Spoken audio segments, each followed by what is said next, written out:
ఈరోజే ఆషాఢ మంగళవారం, పైగా షష్ఠి తిథితో కలిసి వచ్చింది. ఎంతో పవిత్రమైన రోజు ఇది. పూర్వం విక్రమార్క శకం 16వ శతాబ్దంలో నవనిధి శ్రీనివాస నాయకుడు అని గొప్ప ధనవంతుడు ఉండేవాడు. అతను పరమ లోభి.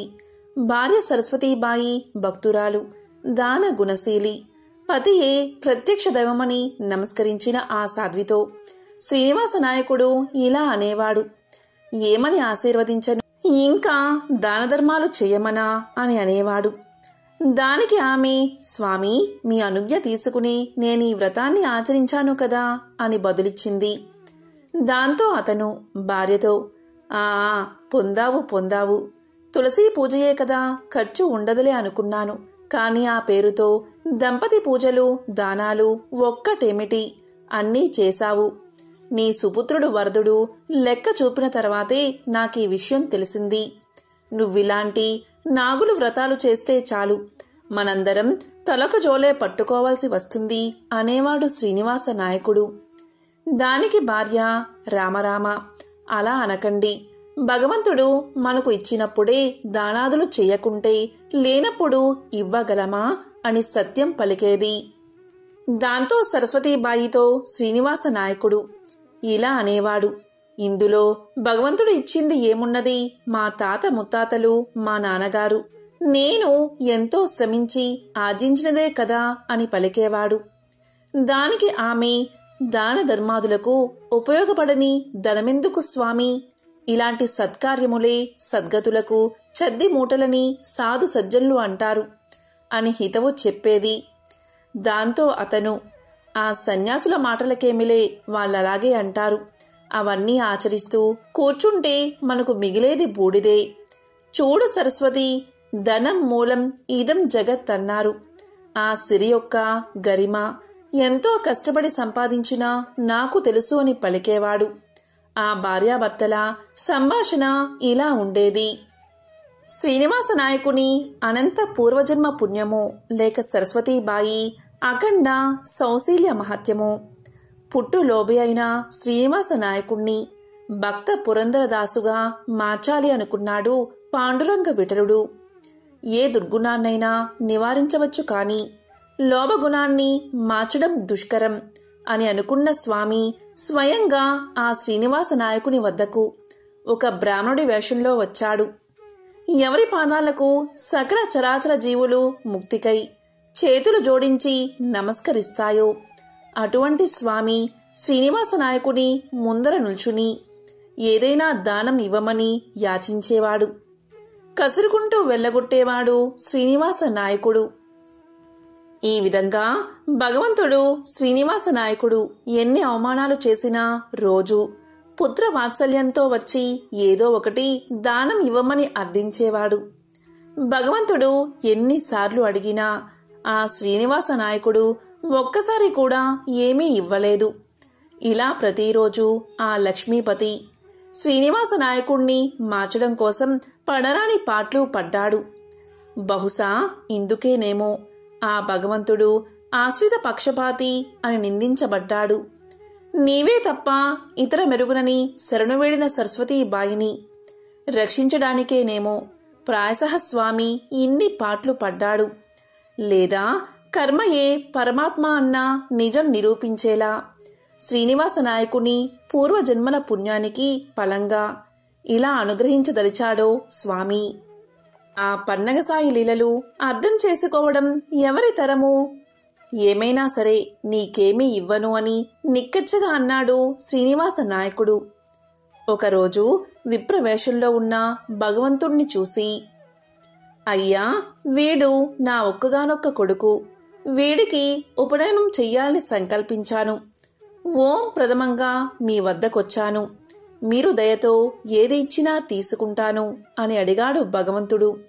దానికి శ్రీనివాస నాయకుడు, ఏది ఇచ్చినా తీసుకుంటావా అని రెట్టిస్తూ, నేను ఇచ్చేది కిం అనక తీసుకు వెళ్ళిపోవాలి అని అంటూ ఇల్లంతా వెతికి తుప్పుపట్టిన కానీబిళ్ళ తెచ్చి విఠలునికి ఇచ్చి పంపించి పీడా వదిలింది అనుకున్నాడు శ్రీనివాస నాయకుడు.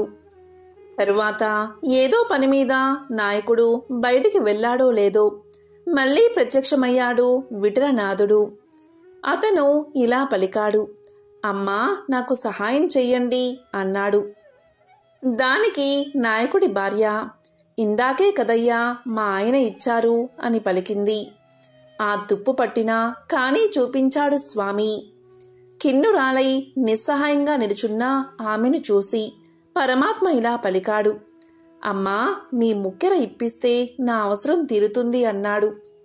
నీళ్లు నములుతూ యాచించిన ఆ పేద బ్రాహ్మణుణ్ణి చూసి జాలిపడి సరస్వతీబాయి వెంటనే తన ముక్కెర తీసి ఇచ్చింది. మనసారా ఆశీర్వదించి ముక్కెర తీసుకుని స్వామి వెళ్ళిపోయాడు. విప్రునికి ముక్కెర ఇచ్చింది కాని భర్తకు ఏమని సమాధానం చెప్తుంది? ఏమి చెయ్యాలిరా భగవంతుడా అని వ్యాకుల పడుతూ ఉండగా ఆమె ప్రాణాల పాలిటి రెండో కారునిలా శ్రీనివాస నాయకుడు వచ్చి ఇలా అన్నాడు, ఏది నీ ముక్కెరా అని ప్రశ్నించాడు. లోబికి ధనం తప్ప ఇంకేదీ కాలరాదు కదా, ఎక్కడుందో వెతికి తెమ్మన్నాడు భర్త. రంగరంగా ఏమిలేల స్వామి, నాకు దిక్కెవరు అని భగవంతుడికి మొరపెట్టుకుంది సరస్వతీబాయి. ఇదేమైనా సత్యయుగమా చమత్కారాలు జరగడానికి అని అనుకుని మరణమే శరణ్యమని నిశ్చయించుకుంది సరస్వతీబాయి. ప్రేమతో అటుకులిచ్చినందుకే స్వామి సుధాముడికి అనంత ఐశ్వర్యాలు కడుగు కైవల్యమూ ఇచ్చాడు.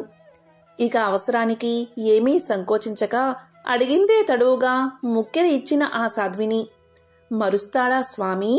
సాధ్వి, నీ దానగుణానికి భక్తికి మెచ్చాను. ముక్కెర దారపోసి ముక్తేశుడైనా నన్ను కొన్నావు. ఇదిగో ముక్తిని తులతూచిన నీ ముక్కెర అన్న భగవంతుడి అంతర్వాణి వినిపించింది సరస్వతీబాయికి. దీంతో ఆమె ఎంతో సంతోషంతో ముక్కెర తీసుకుని భర్త దగ్గరకు వెళ్ళింది. అది చూసి అవాక్కయ్యాడు నాయకుడు. ఎందుకంటే విప్రుడు తన వద్దకే వచ్చి ముక్కెర అమ్మాడు. విషయం తెలిసింది ఆ దంపతులకు. రోజూ విప్రవేశంలో వచ్చి యాచించింది ఆ విఠలేశుడే అని అవగతమైనది ఆ దంపతులకు. వడివాయక తిరిగే ప్రాణబంధుడు స్వామి అన్న సత్యం తెలుసుకున్నాడు నాయకుడు. ఆ రోజు నుంచి ఎన్నో దానధర్మాలు చేస్తూ భగవంతుడి భక్తితో కొలుస్తూ తరించారు ఆ దంపతులు. దాదాపు 4 లక్షల సంకీర్తనలు గానం చేసి భక్త పురందరదాసుగా ప్రసిద్ధికెక్కాడు శ్రీనివాస నాయకుడు. షష్ఠి తిథి సందర్భంగా సుబ్రహ్మణ్యుడికి సంబంధించిన ఒక విశేషమైన కథను ఇప్పుడు విందాం. శివపార్వతుల కళ్యాణం తర్వాత పార్వతీ అమ్మవారితో కలిసి పరమశివుడు ఆ కైలాసంలో 1000 సంవత్సరాలు ఏకాంతంగా కాలం గడుపుతున్నాడు. అది ఆది దంపతుల ఆనంద నిలయంగా లోకాలంటికి ఆదర్శవంతమై ఉన్నది. స్థుర స్థిర సాధ్య విద్యాధరాదులు తారకాసురుడు పెడుతున్న బాధలను భరించలేకుండా ఉన్నారు.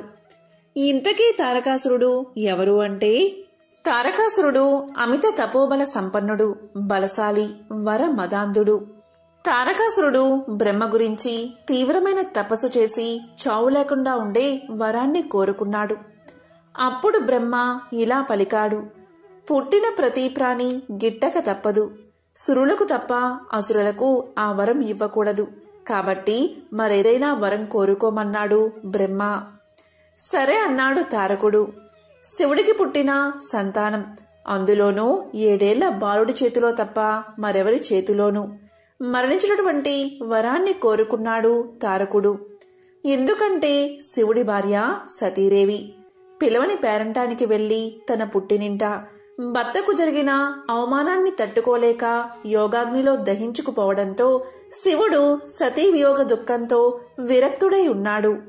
అటువంటి సమయంలో శివుడికి పుత్రులు పుట్టడం అసంభవం కాబట్టి తన మరణం కూడా అసంభవమే అన్న ధీమాతో ఆ విధమైన వరం కోరుకున్నాడన్నమాట. సరే అన్నాడు బ్రహ్మ. అసురజన్మ కావడంతో పుట్టుకతోనే సంక్రమించిన బలానికి ఈ వరబలం తోడు కావడంతో తనను ఎవరూ జయించలేరన్న ధీమాతో తారకాసుడి ఆగడాలు తట్టుకోలేని విధంగా తయారయ్యాయి. వాడికి మిత్రుడైన సూరపద్ముడు కూడా జతయ్యాడు. ఇద్దరూ కలిసి దేవతలను, మానవులను, ముళ్లను, సాధు ప్రాణులందరినీ నానా హింసలకు గురిచేయసాగారు. దాంతో అందరూ కలిసి బ్రహ్మదేవుడి దగ్గరకు వెళ్లారు. తమను ఆ దుష్టుడి నుంచి కాపాడమని వేడుకున్నారు. ఆ రాక్షసుడి నొసట రాతరాసిన విధాతకు తెలియదా వాడినెలా సంహరించాలో? దేవతలకు బ్రహ్మ ఒక ఉపాయం చెప్పాడు. శివుడికి పుట్టబోయే కుమారుడు తప్ప వీడిని మరెవరూ సంహరించలేరు. కాబట్టి మనమందరం కలిసి శివుణ్ణి వైరాగ్యం నుంచి సంసార జీవనం వైపు మళ్లించాలని చెప్పాడు బ్రహ్మ. అప్పుడే మన పని సులువవుతుంది అన్నాడు. అందుకు సమర్థులెవరు అని వెతగ్గా మన్మధుడు ముందుకొచ్చాడు. మన్మధుడి భార్య రతీదేవి ముందు భర్తను వారించినప్పటికీ లోక కళ్యాణం కోసం సరే అని ఒప్పుకుంది. సతీదేవి పర్వతరాజైన హిమవంతుడికి పుత్రికగా పుట్టింది. పర్వతరాజు పుత్రిక కాబట్టి పార్వతి అయిందామే. ఆమెకు చిన్నప్పట్నుంచి శివుడంటే వల్ల మాలిన భక్తి. ఆ భక్తి కాస్త ఆయన్ని పరిణయం చేసుకోవాలి అనేంతటి అనురక్తిగా మారింది. సాక్షాత్తు పరమశివుని పతిగా పొందాలంటే మాటలా మరి. అందుకే తపస్సు చేయడం మొదలుపెట్టింది పార్వతీదేవి. మన్మధుడి పని కాస్త సులువు చేసినట్లయింది. మహావైరాగ్యంలో ఉన్న శివుడి తపస్సు భంగం చేయకుండా ఆయన తపస్సు చేసే ప్రదేశమంతా రోజూ చక్కగా అలికి శుభ్రంగా ముగ్గులు పెట్టడం, ఆయన ఏమైనా తింటాడేమో అని పళ్ళు తెచ్చి ముంగిట పెట్టడం.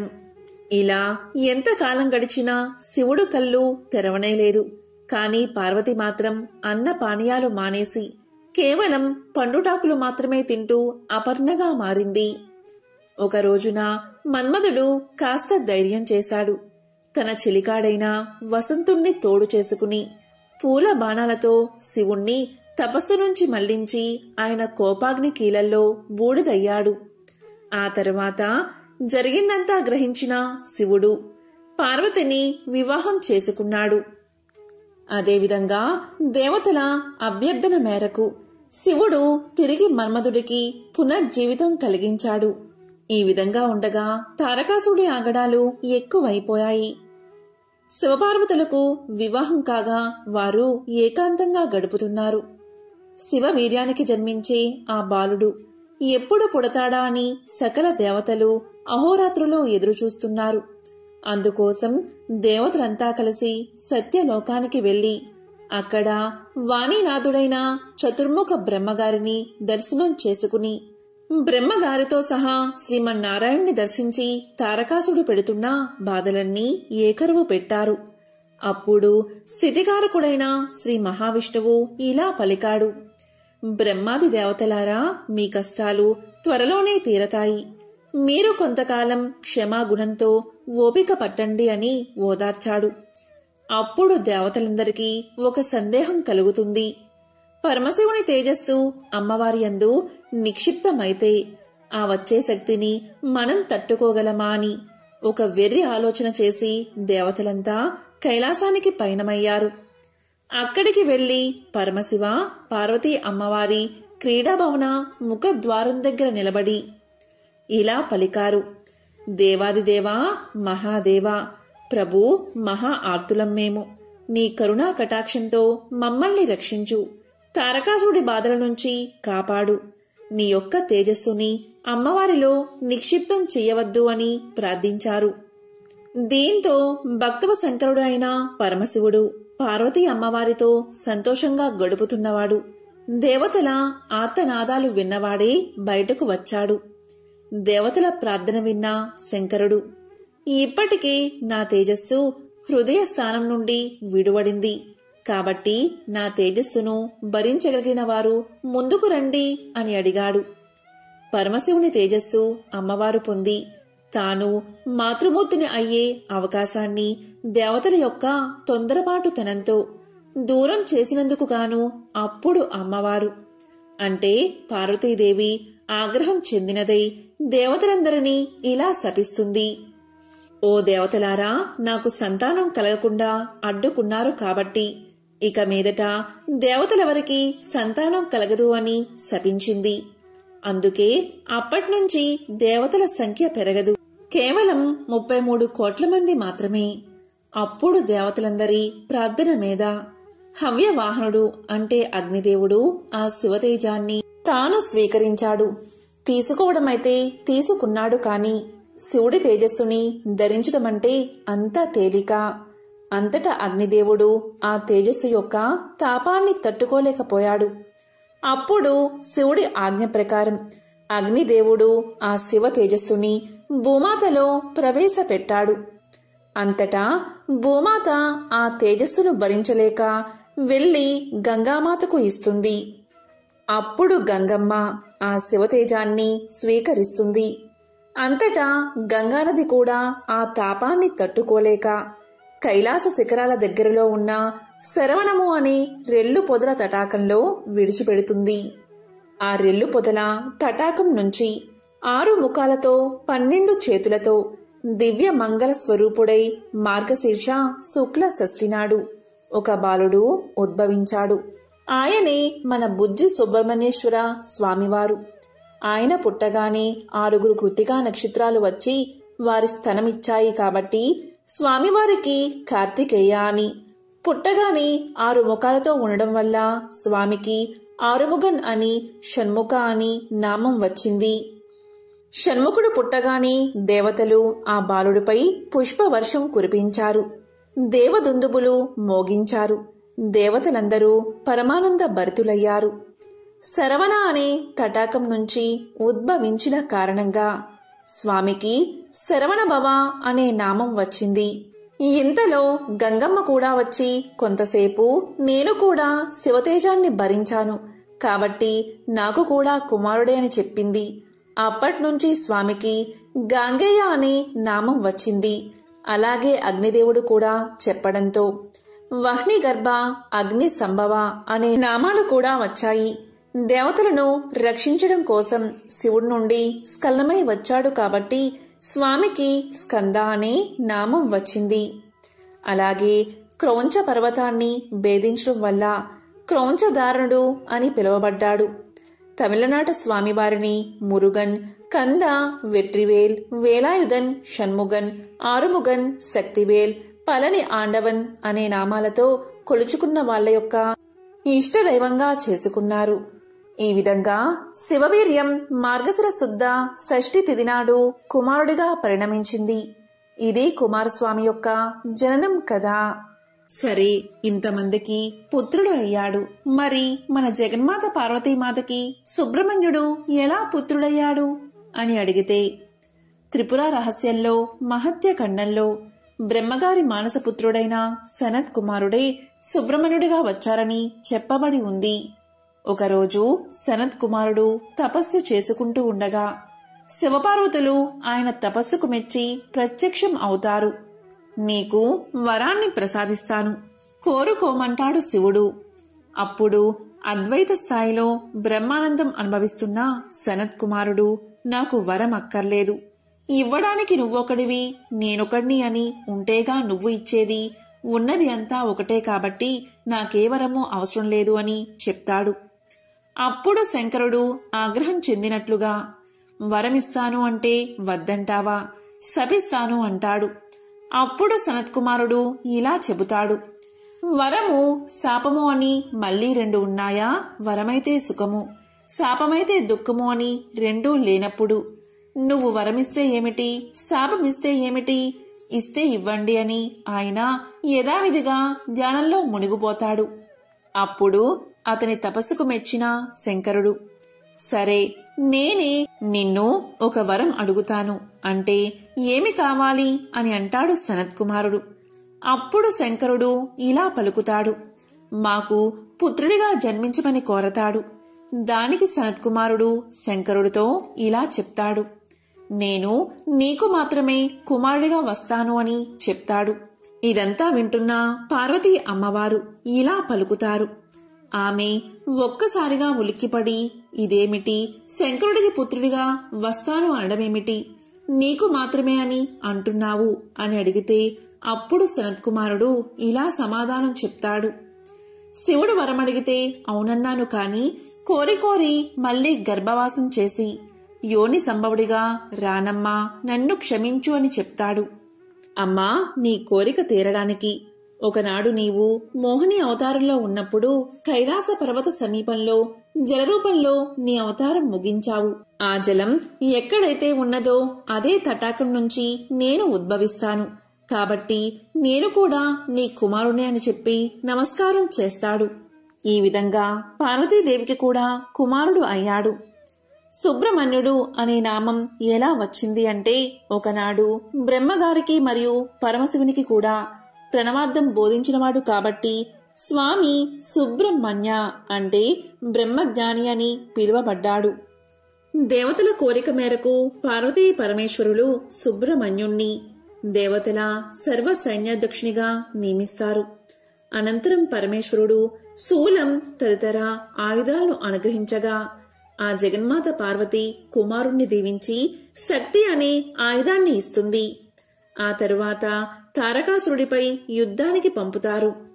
కార్యోన్ముఖుడైన సుబ్రహ్మణ్యుడు నెమలి వాహనమెక్కి 6 ముఖాలు 12 చేతులతో ఉగ్ర రూపం దాల్చి 6 చేతులతో ధనుస్సులను మరో 6 చేతులతో బాణాలు ధరించి రాక్షస సేనను ఒకేసారి సంహరించాలని తలచి సర్పరూపం దాల్చి రాక్షసులను ఉక్కిరి బిక్కిరి చేసి భీకర యుద్ధంలో తారకాసురుణ్ణి సంహరిస్తాడు. ఈ విధంగా కుమారస్వామి తారకాసురుణ్ణి సంహరిస్తాడు.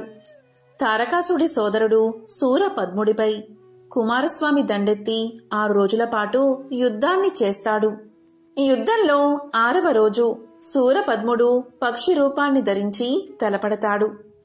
అప్పుడు స్కందుడు శూలాయుధం ప్రయోగించి ఆ పక్షిని 2గా ఖండించగా, ఒకటి నెమలిగా, రెండవది కోడి పుంజుగా మారి స్వామిని శరణు వేడుకుంటాయి. దాంతో స్వామి కరుణించి నెమలిని వాహనంగా, కోడిని ధ్వజంగా చేసుకున్నారు. శ్రీవల్లి, దేవసేన అమ్మవార్లు సుబ్రహ్మణ్యుడి భార్యలు. స్వామికి వారితో వివాహం ఎలా జరిగింది అనేది ఇప్పుడు తెలుసుకుందాం. సుబ్రహ్మణ్యేశ్వర స్వామివారి వివాహం ముందుగా దేవసేన అమ్మవారితో జరిగింది. దేవసేన అరిష్టనేమి అని పిలువబడే ఒక ప్రజాపతి యొక్క కుమార్తె. ఈమెకు దైత్యసేన అనే ఒక చెల్లెలు ఉండేది. దేవసేన అందరినీ ఆకర్షించే అద్భుతమైన అందం ఆమె సొంతం. ఒక రోజున దేవసేన తన చెల్లెలు అయిన దైత్యసేనతో ఆడుకుంటూ ఉంది. ఆ సమయంలో అక్కడికి ఒక రాక్షసుడు వచ్చి దేవసేనను భయపెట్టి ఎత్తుకుపోయే ప్రయత్నం చేస్తాడు. ఆవిడ గట్టిగా కేకలు పెడుతుంది. ఆ సమయంలో ఇంద్రుడు ఐరావతం మీద వెళ్తూ ఉంటాడు. ఆయన వెంటనే తన వజ్రాయుధంతో రాక్షసుని సంహరించి అరిష్టనేమి కుమార్తె అయిన దేవసేనను రక్షిస్తాడు. వెంటనే ఇంద్రుడు అరిష్టనేమితో ఇలా పలుకుతాడు: ఈ దేవసేనను నేను నా కుమార్తెగా చేసుకోవాలి అనుకుంటున్నాను. మీరు దైత్యసేనను మీరే పెంచుకోండి. దయచేసి నా ప్రార్థన మన్నించండి అని అడుగుతాడు. ఇక ప్రజాపతి అయిన అరిష్టనేమి అంగీకారంతో దేవసేనను తీసుకెళ్లి పెంచడం మొదలు పెడతాడు ఇంద్రుడు. ఆ పిల్ల పెరిగి పెద్దదవుతూ ఉంటే ఇంద్రుడికి ఒక ఆలోచన వస్తుంది.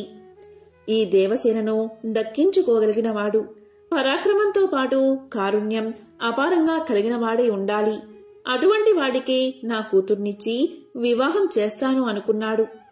ఆ సమయంలోనే ఒక ఆశ్చర్యకరమైన సంఘటన జరిగింది. తారకాసుడి సంహారం తర్వాత తారకాసుడి తమ్ముడైన శూరపద్ముణ్ణి ఆ కుమారస్వామి వధిస్తాడు. తన కుమార్తెకు అలాంటి వాడినే ఇచ్చి వివాహం చెయ్యాలి అనుకుంటాడు ఇంద్రుడు. సుబ్రహ్మణ్యుడి పరాక్రమాలు చూసిన ఇంద్రుడు అతని తల్లిదండ్రులైన శివపార్వతుల గురించి తెలిసిన వాడే కావడంతో తన కూతురైన దేవసేనను సుబ్రహ్మణ్యుడికిచ్చే వివాహం చెయ్యాలి అని నిశ్చయించుకుంటాడు. వెంటనే ఇంద్రుడు సుబ్రహ్మణ్యుడి దగ్గరకు వెళ్లి వివాహ విషయంపై అతని అభిప్రాయాన్ని అడిగి, అదేవిధంగా అతని తల్లిదండ్రుల నుంచి శివపార్వతుల నుంచి అంగీకారం తీసుకుని తన పెంపుడు కూతురైన దేవసేనను సుబ్రహ్మణ్యుడికిచ్చి వివాహం జరిపిస్తాడు. స్వర్గాధిపతి అయిన ఇంద్రుడు తన కూతురైన దేవసేనను సుబ్రహ్మణ్యేశ్వర స్వామికిచ్చి వివాహం చేసేటప్పుడు అల్లుడికి ఐరావతాన్ని బహుమతిగా ఇచ్చాడట. ఐరావతం ఇంద్రలోకం నుంచి ఎప్పుడైతే వెళ్ళిందో అప్పట్నుంచి ఇంద్రుడి సంపద కరిగిపోసాగిందట. ఇది గమనించిన సుబ్రహ్మణ్యుడు ఇంద్రుడికి తిరిగి ఐరావతాన్ని ఇవ్వబోతాడు. కాని ఇంద్రుడు బహుమతిని వెనక్కి తీసుకోవడానికి నిరాకరించాడట. ఐరావతాన్ని ఇంద్రలోకం వైపు తిరిగి ఉండేలా మార్గాన్ని కోరతాడు ఇంద్రుడు. దానితో ఇంద్రలోకం తిరిగి కలకల్లాడిందని పురాణాలు చెబుతున్నాయి. ఈ విధంగా దేవసేన అమ్మవారి సుబ్రహ్మణ్యేశ్వరుల వారి వివాహం అంగరంగ వైభవంగా జరిగింది. ఇక వల్లీదేవి స్వామివార్ల వివాహం ఎలా జరిగిందో ఇప్పుడు తెలుసుకుందాం. పురాణాలలో కుమారస్వామి శ్రీ వల్లీల వివాహం ఎంతో విచిత్రమైనది. దీని వృత్తాంతం తప్పకుండా తెలుసుకోవాలి. కుమారస్వామి స్వర్గంలో విహరిస్తూ దేవసేనతో కలిసి సుఖాలు అనుభవిస్తున్నాడు. ఆ సమయంలో నారదుడు అక్కడికి వచ్చాడు. మహర్షిని సగౌరవంగా ఆహ్వానించి సత్కరించాడు కుమారస్వామి. కుశల ప్రశ్నలు అయిన తర్వాత, స్వామి, ముల్లోకాల్లోని జనులు సుఖంగా ఉన్నారా? దుర్మార్గులు, దుష్టులు, అధర్మపరులు విజృంభించడం లేదు కదా? త్రిలోక సంచారులు, తమకు తెలియని విషయాలు ఉండవు, దయచేసి సెలవియ్యండి అన్నాడు కుమారస్వామి. దానికి నారదుడు ఇలా పలికాడు: కుమారా, నువ్వు సేనానిగా ఉన్నప్పుడు అధర్మపరులు, దుర్మార్గులు ఎక్కడ ఉంటారు? లోకాలన్నీ సుఖశాంతులతో హాయిగా ఉన్నాయి. అయినా ఒక్క విషయం, ఇక్కడికి కొంత దూరాన పులింద దేశమున్నది. దాన్ని బిల్లరాజు పులిందుడు పరిపాలిస్తున్నాడు. అతను గొప్ప శివభక్తుడు, ధర్మపరుడు. అతనికి పిల్లలు లేరు. ఒకనాడు అతను తన భార్యతో కలిసి వేటకు వెళ్లాడు. ఆ అడవిలో ఒక నదీ సమీపాన ఒక పసిపాప కనిపించింది. ఆ నదీ తీరంలో శివుడు అనే ఒక మహర్షి తపస్సు చేసుకుంటున్నాడు. ఒక రోజున ఆయన ధ్యానంలోంచి కనులు తెరిచేసరికి 2 జింకలు గాఢానురాగంతో మైథున క్రియలో ఉన్నాయి. వాటిని చూసిన మరుక్షణమే మహర్షి మనసు చలించి రేపతనమైనది. అతని వీర్యం గడ్డి మీద పడింది. ఆ గడ్డిని ఆడజింక తిన్నది. ఆ ప్రభావం చేత జింక ఒక పాపను ప్రసవించి అరణ్యంలోకి వెళ్లిపోయింది. బిల్ల రాజదంపతులకు ఆ పసిపాప ఒంటరిగా కనిపించింది. శివుడి వరప్రసాదంగా భావించి ఆ బాలికను తెచ్చి పెంచుకున్నాడు బిల్లరాజు పులిందుడు. ఆ బాలికకు శ్రీవల్లి అని నామకరణం చేశాడు. ఆమె అందాల రాశి, అపరంజి బొమ్మ. ఆమె నీకు తగిన జోడు అన్నాడు నారదుడు. ఆ మాటలు వినగానే కుమారస్వామి మనసు వికలమైనది. శ్రీవల్లి ఎంత అందగత్తె కాకపోతే నారదముని ఆమె గురించి చెబుతాడు. ఆమెను చూడాలి. ఆమెను వివాహం చేసుకోవడానికి తల్లిదండ్రులైన శివపార్వతులు, దేవసేన ఒప్పుకుంటారా అని పరిపరి విధాలా ఆలోచిస్తున్నాడు. నారదుడు పులింద దేశం చేరాడు. నారదుడికి బిల్లరాజు ఎదురు వచ్చాడు. మంచి మంచి పువ్వులు, తేనె, పళ్ళు తీసుకువచ్చి నారదుడికి పెట్టాడు. నారదుడు బిల్లరాజుతో, నీకొక శుభవార్త చెప్తాను. మిమ్మల్ని ఉద్ధరించడానికి పరమేశ్వరుడు ఈ పిల్లను నీకు కూతురుగా పంపాడు. ఈ వల్లీదేవిని పెళ్లి చేసుకోబోయేవాడు లోకంలో యవ్వనంలో ఉన్న ప్రతి స్త్రీ ఎవరిని భర్తగా పొందాలి అనుకుంటుందో, ఎవరు జగదంబ అందాలు పోసుకున్నవాడో, ఎవరు పరమ సౌందర్య రాశి అయిన శంకరుడి తేజాన్ని పొందినవాడో, ఎవడు గొప్ప వీరుడో, ఎవడు మహాజ్ఞానియో, ఎవడు దేవసేనాధిపతియో అటువంటి వాడే నీకు అల్లుడు కాబోతున్నాడు. నీ అదృష్టమే అదృష్టమన్నాడు నారదుడు. బిల్లరాజు నారదుడి మాటలు విని చాలా పొంగిపోయాడు. ఆ మాటలు విన్న శ్రీవల్లి కూడా దేవసేనాని తన్ను వివాహం చేసుకుంటాడా? ఆది దంపతులు తన్ను కోడలుగా చేసుకోవడానికి ఒప్పుకుంటారా? ఇలాంటి ఆలోచనతో కాలం గడుపుతుంది. ఒకరోజు అనుకోకుండా కుమారస్వామి కొత్త ప్రదేశానికి వెళ్తాడు. అది పులిందపురము ఉద్యానవనం. ఆ సమయంలో రాజకుమారి చెల్లుతో కలిసి వనవిహారం చేస్తున్నది. ఆ ముగ్ధ మోహనాకారాన్ని చూశాడు కుమారస్వామి. కుమారస్వామి వనంలోకి ప్రవేశించి వల్లీదేవి వంక చూసి, బహుశా బ్రహ్మ తన సృష్టి శక్తిలోని సౌందర్యానంతా ఒకచోట రాశీభూతం చేసి ప్రాణ ప్రతిష్ఠ చేస్తే ఆమె ఈ వల్లి అయి ఉంటుంది. ఈ పిల్లతో ఒకసారి మాట్లాడాలి అనుకున్నాడు సుబ్రహ్మణ్యుడు. లతాంగి, నన్ను చేపట్టవా అని అడిగాడు. ఆవిడ ఈయన వంక చూసి, అబ్బో, ఇతడు ఎంత అందగాడో అనుకుని నారదుడు మా ఇంటికి వచ్చినప్పుడు నాకు సుబ్రహ్మణ్యుడితో వివాహం అవుతుందని చెప్పాడు. ఈ పిల్లవాడు అందగాడు కావచ్చు, కాని నా మనస్సునందు పాప పంకిలమైన భావం కలగరాదు. నేను సుబ్రహ్మణ్యుడికి చెందిన దానను. పార్వతీ పరమేశ్వరుల కుమారుడే అయి ఉంటే నా రొట్టె విరిగి నేతిలో పడినట్లే కదా అనుకుని, ఇంట్లో పెద్దవాళ్లు ఉన్నారు, ఏదైనా అడగవలసి వస్తే మా తల్లిదండ్రులను అడగాలి. అయినా కుమారస్వామి నాకు భర్త అవుతాడని నారదుడు చెప్పాడు. అందువల్ల నా మనస్సు ఆయనకే అర్పించబడింది అని సమాధానం చెప్పింది. ఆమె అలా చెప్పగానే మహానుభావుడు సుబ్రహ్మణ్యుడు ఒక్కసారి తన నిజరూపాన్ని చూపించాడు. ఆ తల్లి పొంగిపోయింది. ఇంతలో తండ్రి వచ్చి ఇంటికి తీసుకువెళ్లిపోయాడు. ఇంటికి వెళ్లిన తర్వాత ఆ పిల్ల మనసులో కుండి ఏడుస్తుంది. అయ్యో, ఎక్కడి మహానుభావుడు, నేను ఒక్క మాట నోరు తెరిచి చెప్పలేదు అని బాధపడుతూ ఉండగా చెలికత్తె ఇలా పలికింది. ఎందుకమ్మా బెంగ పెట్టుకుంటావు? ఒక ఆకు మీద ఉత్తరం రాసి నాకు ఇవ్వు, నేను పట్టుకు వెళ్లి ఆయనకు ఇస్తాను అంది. అక్కడ సుబ్రహ్మణ్యుడు పుష్పవాటికయందు ఒక సరోవరం ఒడ్డున కూర్చుని ఉన్నాడు. చెలికెత్తి వెళ్లి పత్రం చూపించింది. ఆయన చదివి వల్లీదేవి దగ్గరకు వెళ్దాము అన్నాడు. అప్పుడు చెలికత్తె అలా వద్దు, నేను పిల్లను తీసుకువస్తాను అని చెప్పి వెళ్లి వల్లీదేవిని తీసుకువచ్చింది. వారిద్దరూ మాట్లాడుకుంటూ కూర్చున్నారు. ఈలోగా తెల్లారిపోయింది. పిల్ల కనబడలేదని అందరూ వెతుకుతూ సరోవరం ఒడ్డు దగ్గరకు రాగా ఇద్దరూ కనబడ్డారు. బిల్ల నాయకుడికి ఆ యువకుడు సుబ్రహ్మణ్యుడు అని తెలియదు. సుబ్రహ్మణ్యుడు కూడా వేటగాని వేషంలో ఉన్నాడు. వెంటనే ఆగ్రహంతో తన పరివారంతో ఆయన మీద బాణాలు ప్రయోగించాడు బిల్ల నాయకుడు. అప్పుడు సుబ్రహ్మణ్యుడు పీలగా నవ్వుతూ వాటన్నిటినీ స్వీకరించి వల్లీదేవి వంక చూసి వారి మీద సమ్మోహనాస్త్రాన్ని ప్రయోగించాడు. అందరూ కిందపడి స్పృహతప్పిపోయారు. అప్పుడు వల్లీదేవి తన వాళ్ళందరూ పడిపోయారని ఏడ్చింది. అప్పుడు స్వామివారు అనుగ్రహించేసరికి మరలా వారందరికీ స్పృహ వచ్చి లేచారు. వారు లేచి చూసేసరికి శూలం పట్టుకుని నెమలి వాహనం మీద వల్లీదేవితో కలిసి కూర్చున్న సుబ్రహ్మణ్యుడు సాక్షాత్కరించాడు. ఆ బిల్లులందరూ నేలమీద పడి సుబ్రహ్మణ్యుడికి సాష్టాంగ నమస్కారం చేసి పొంగిపోయారు.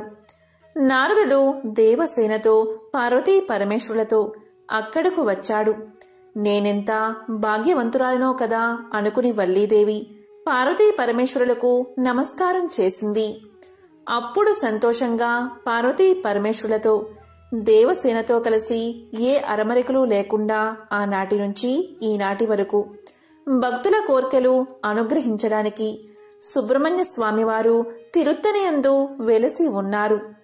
సుబ్రహ్మణ్యుణ్ణి పూజిస్తే మన పాపాలన్నీ దగ్ధం అయిపోతాయి, వంశాభివృద్ధి కలుగుతుంది. ఇది శ్రీ సుబ్రహ్మణ్యేశ్వర స్వామివారి యొక్క వివాహ కథ. సుబ్రహ్మణ్య స్వామివారి యొక్క గొప్ప శిష్యుల్లో అగస్త్య మహాముని ఒకడు. అగస్త్య మహాముని స్వామివారి దగ్గర నుంచి సకల జ్ఞానాన్ని పొందాడు. అగస్త్య మహర్షికి ద్రవిడ వ్యాకరణం సుబ్రహ్మణ్య స్వామివారే నేర్పారు. పూర్వం దేవదానవ యుద్ధంలో చాలా మంది దానవులు నిహతులైపోయారు. కాని అందులో ఇడుంబున్ అనే ఒక రాక్షసుడు మాత్రం అగస్త్యుడి పాదాలు పట్టుకున్నాడు. అప్పుడు అగస్త్యుడు సంతోషించి వేడిలో మిగిలిపోయిన కొద్ది రాక్షస భావాలు తొలగించాలి అనుకున్నాడు. సాధారణంగా ఎవరైనా పెద్దలు తన వల్ల కాని పని గురువుకు అప్పచెప్పుతారు. వీడు రాక్షసుడు కదా అని సంహరించడం కాదు, వీడిలో ఉన్న అసురీ గుణాలు తీసేయాలి అని ఆలోచించి లోకంలో ఆది గురువు దక్షిణామూర్తి శంకరుడు ఉండేది కైలాసంలో కదా, అందుకని ముందు అక్కడికి పంపిద్దాము అనుకుని ఇడుంబుణ్ణి పిలిచి, ఒరేయ్, నేను కైలాసం నుండి 2 కొండలు తెద్దామని చాలా కాలం నుంచి అనుకుంటున్నాను. వాటిని శివగిరి, శక్తిగిరి అంటారు. నువ్వు వెళ్లి ఆ 2 కొండలను ఒక కావిడిలో పెట్టుకుని నేను ఉన్న చోటికి తీసుకురా అని ఆజ్ఞాపించాడు. సరే ఇడంబుడు వంట్లో ఓపికంది కదా, కైలాసం వెళ్లి ఆ 2 కొండలను తన కావిడిలో పెట్టుకుని బయలుదేరతాడు. అప్పుడు శంకరుడు అనుకుంటాడు, ఈ రాక్షసుడి అసురీతత్వం పోగొట్టడం జ్ఞానరాశి అయినటువంటి మా సుబ్రహ్మణ్యుడు చేస్తాడులే అనుకుని ఇడంబుణ్ణి వెళ్ళనిస్తాడు. ఇక్కడ స్వామి పళని కొండమీద చిన్న పిల్లవాడిగా ఉన్నాడు. ఇడంబుడు దారిలో వస్తూ ఉండగా సరిగ్గా పళని దగ్గరికి వచ్చేసరికి ఆ కొండలు మొయ్యలేక ఆయాసం వచ్చి కాసేపు కింద పెట్టి సేద తీరాడు ఇడుంబుడు.